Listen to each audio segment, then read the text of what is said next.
Ta-sin-mim. Voici les versets du livre explicite. Il se peut que tu te consumes de chagrin parce qu'ils ne sont pas croyants. Si nous voulions, nous ferions descendre du ciel sur eux un prodige devant lequel leurs nuques resteront courbées. Aucun nouveau rappel ne leur vient du tout miséricordieux sans qu'ils ne l'esquivent. Et ils ont traité de mensonge tout ce qui leur vient du Seigneur, il leur viendra bientôt des nouvelles de ce dont ils se raillent. N'ont-ils pas observé la terre, combien nous y avons fait pousser de couples généreux de toutes sortes ? Voilà bien là une preuve, et la plupart d'entre eux ne croient pas. Et ton Seigneur est en vérité, lui, le Tout-Puissant, le très miséricordieux. Et lorsque ton Seigneur appela Moïse, rends-toi auprès du peuple injuste, auprès du peuple de Pharaon, ne craindront-ils pas Allah ? Il dit, Seigneur, je crains qu'il ne me traite de menteur, que ma poitrine ne se serre et que ma langue ne soit embarrassée. Mande donc à Aaron. Ils ont un crime à me reprocher, je crains donc qu'ils ne me tuent. Mais Allah lui dit, jamais, allez tous deux avec nos prodiges, nous resterons avec vous et nous écouterons. Rendez-vous donc tous deux auprès de Pharaon, puis dites, nous sommes les messagers du Seigneur de l'univers, pour que tu renvoies les enfants d'Israël avec nous. Ne t'avons-nous pas, dit Pharaon, élevé chez nous tout enfant, et n'as-tu pas demeuré parmi nous des années de ta vie, puis tu as commis le méfait que tu as fait en dépit de toute reconnaissance ? Je l'ai fait, dit Moïse, alors que j'étais encore du nombre des égarés. Je me suis donc enfui de vous quand j'ai eu peur de vous, puis mon Seigneur m'a donné la sagesse et m'a désigné parmi ses messagers. Est-ce là un bienfait de ta part que tu me rappelles avec reproche alors que tu as asservi les enfants d'Israël ? Et qu'est-ce que le Seigneur de l'univers, dit Pharaon ? Le Seigneur des cieux et de la terre et de ce qui existe entre eux, dit Moïse, si seulement vous pouviez en être convaincus. Pharaon dit à ceux qui l'entouraient, n'entendez-vous pas ? Moïse continue, votre Seigneur est le Seigneur de vos plus anciens ancêtres. Vraiment, dit Pharaon, votre messager qui vous a été envoyé est un fou. Moïse ajouta, le Seigneur du levant et du couchant, et de ce qui est entre les deux, si seulement vous compreniez. Si tu adoptes, dit Pharaon, une autre divinité que moi, je te mettrai parmi les prisonniers. Et même si je t'apportais, dit Moïse, une chose, une preuve évidente, apporte-la, dit Pharaon, si tu es du nombre des véridiques. Moïse jeta donc son bâton et le voilà devenu un serpent manifeste. Et il tira sa main et voilà qu'elle était blanche, étincelante à ceux qui regardaient. Pharaon dit aux notables autour de lui, voilà en vérité un magicien savant. Il veut par sa magie vous expulser de votre terre, que commandez-vous ? Ils dirent, remets-les à plus tard, lui et son frère, et envoie des gens dans les villes pour rassembler. Et amené tout grand magicien savant. Les magiciens furent donc réunis en rendez-vous au jour convenu, et il fut dit aux gens, est-ce que vous allez vous réunir ? Afin que nous suivions les magiciens si ce sont eux les vainqueurs. Puis lorsque les magiciens arrivèrent, ils dirent à Pharaon, y aura-t-il vraiment une récompense pour nous si nous sommes les vainqueurs ? Il dit, oui, bien sûr, vous serez alors parmi mes proches. Moïse leur dit, jetez ce que vous avez à jeter. Ils jetèrent donc leurs cordes et leurs bâtons et dirent, par la puissance de Pharaon, c'est nous qui serons les vainqueurs. Puis Moïse jeta son bâton et voilà qu'il happait ce qu'ils avaient fabriqué. Alors les magiciens tombèrent prosternés, disant, nous croyons au Seigneur de l'univers, le Seigneur de Moïse et d'Aaron. Pharaon dit, avez-vous cru en lui avant que je ne vous le permette ? En vérité, c'est lui votre chef qui vous a enseigné la magie. Eh bien, vous saurez bientôt, je vous couperai sûrement mains et jambes opposées et vous crucifierez tous. Ils disent, il n'y a pas de mal car c'est vers notre Seigneur que nous retournerons. Nous convoitons que notre Seigneur nous pardonne nos fautes pour avoir été les premiers à croire. Et nous révélâmes à Moïse ceci, pars de nuit avec mes serviteurs car vous serez poursuivis. Puis Pharaon envoya des rassembleurs dire dans les villes, ce sont en fait une bande peu nombreuse ? mais il nous irrite, tandis que nous sommes tous vigilants. Ainsi nous les fîmes donc sortir des jardins, des sources, des trésors et d'un lieu de séjour agréable. Il en fut ainsi, et nous les donnâmes en héritage aux enfants d'Israël. Au lever du soleil, ils les poursuivirent. Puis, quand les deux parties se virent, les compagnons de Moïse dirent : Nous allons être rejoints. Il dit : Jamais, car j'ai avec moi mon Seigneur qui va me guider. Alors nous révélâmes à Moïse : Frappe la mer de ton bâton. Elle se fendit alors, et chaque versant fut comme une énorme montagne. Nous fîmes approcher les autres, Pharaon et son peuple. Et nous sauvâmes Moïse et tous ceux qui étaient avec lui. Ensuite, nous noyâmes les autres. Voilà bien un prodige, mais la plupart d'entre eux ne croient pas. Et ton Seigneur, c'est en vérité lui le Tout-Puissant, le très miséricordieux. Et récite-leur la nouvelle d'Abraham. Quand il dit à son père et à son peuple : Qu'adorez-vous ? Ils dirent : Nous adorons des idoles et nous leur restons attachés. Il dit : Vous entendent-elles lorsque vous les appelez ? Ou vous profitent-elles ? Ou vous nuisent-elles ? Ils dirent : Non, mais nous avons trouvé nos ancêtres agissant ainsi. Il dit : Que dites-vous de ce que vous adoriez ? Vous et vos vieux ancêtres. Ils sont tous pour moi des ennemis, sauf le Seigneur de l'univers, qui m'a créé, et c'est lui qui me guide, et c'est lui qui me nourrit et me donne à boire, et quand je suis malade, c'est lui qui me guérit, et qui me fera mourir puis me redonnera la vie, et c'est de lui que je convoite le pardon de mes fautes le jour de la rétribution. Seigneur, accorde-moi sagesse et savoir et fais-moi rejoindre les gens de bien. Fais que j'ai une mention honorable sur les langues de la postérité, et fais de moi l'un des héritiers du jardin des délices. Et pardonne à mon père, car il a été du nombre des égarés, et ne me couvre pas d'ignominie le jour où l'on sera ressuscité, le jour où ni les biens ni les enfants ne seront d'aucune utilité, sauf celui qui vient à Allah avec un cœur saint. On rapprochera alors le paradis pour le pieux, et l'on exposera aux errants la fournaise. Et on leur dira : Où sont ceux que vous adoriez en dehors d'Allah ? Vous secourent-ils ou se secourent-ils eux-mêmes ? Ils y seront donc jetés pêle-mêle, et les errants aussi, ainsi que toutes les légions d'Iblis.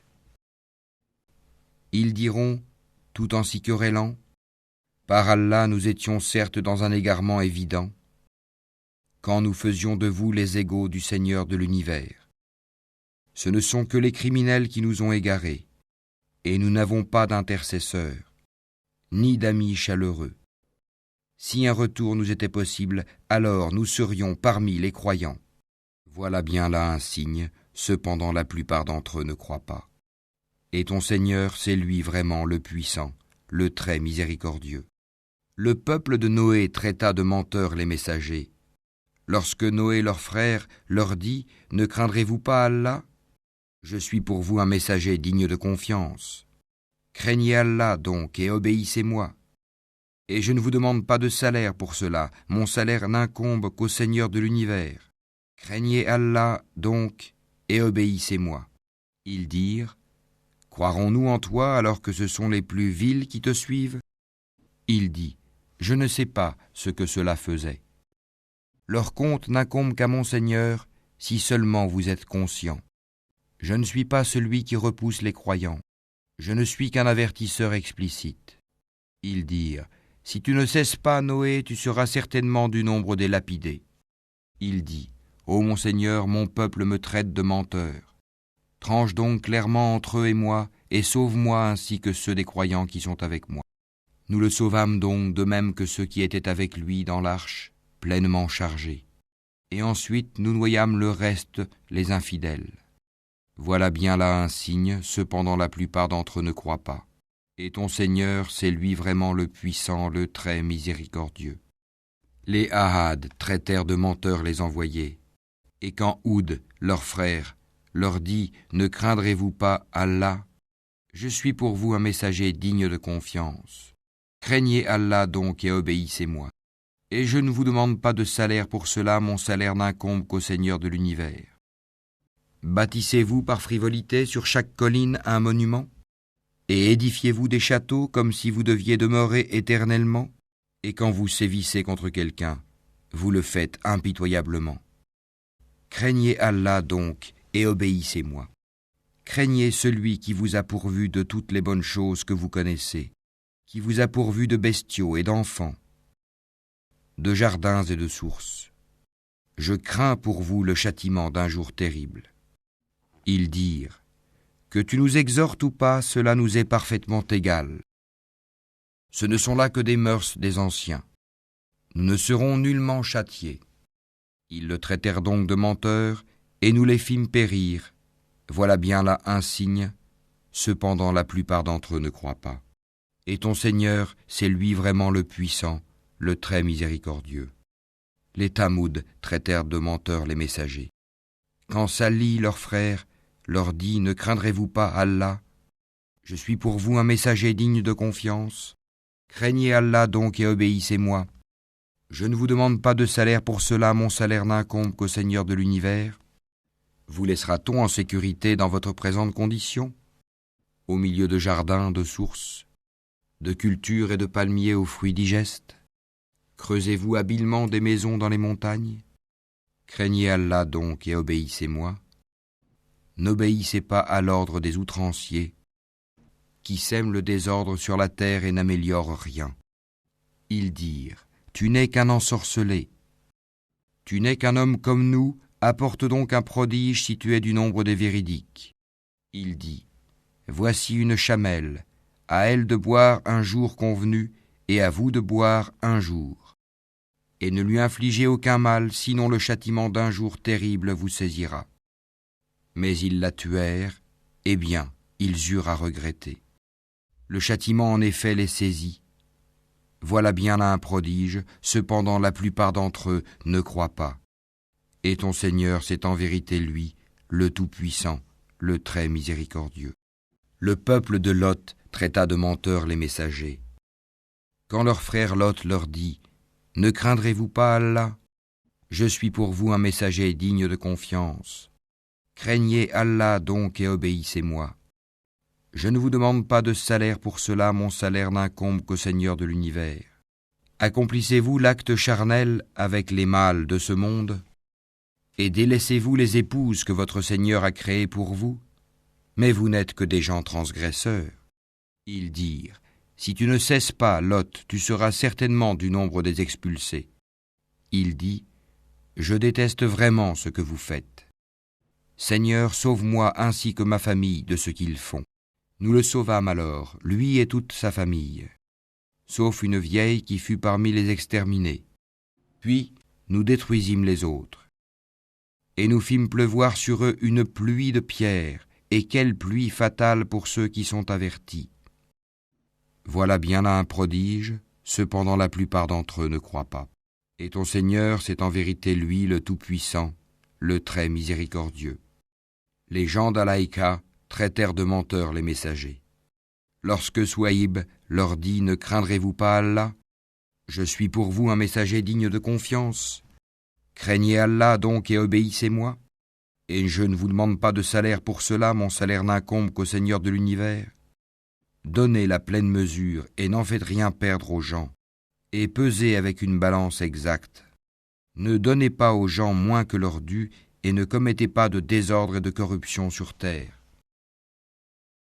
Et craignez celui qui vous a créé, vous et les anciennes générations. » Ils dirent, « Tu es certes du nombre des ensorcelés. Tu n'es qu'un homme comme nous, et vraiment nous pensons que tu es du nombre des menteurs. Fais donc tomber sur nous des morceaux du ciel si tu es du nombre des véridiques. » Il dit, « Mon Seigneur sait mieux ce que vous faites. » Mais ils le traitèrent de menteur. Alors le châtiment du jour de l'ombre les saisit. Ce fut le châtiment d'un jour terrible. Voilà bien là un prodige, cependant la plupart d'entre eux ne croient pas. Et ton Seigneur, c'est en vérité lui le Tout-Puissant, le très miséricordieux. Ce Coran-ci, c'est le Seigneur de l'univers qui l'a fait descendre, et l'Esprit fidèle est descendu avec cela, sur ton cœur pour que tu sois du nombre des avertisseurs, en une langue arabe très claire, et ceci était déjà mentionné dans les écrits des anciens envoyés. N'est-ce pas pour eux un signe que les savants des enfants d'Israël le sachent? Si nous l'avions fait descendre sur quelqu'un des non-arabes, et que celui-ci le leur eût récité, ils n'y auraient pas cru.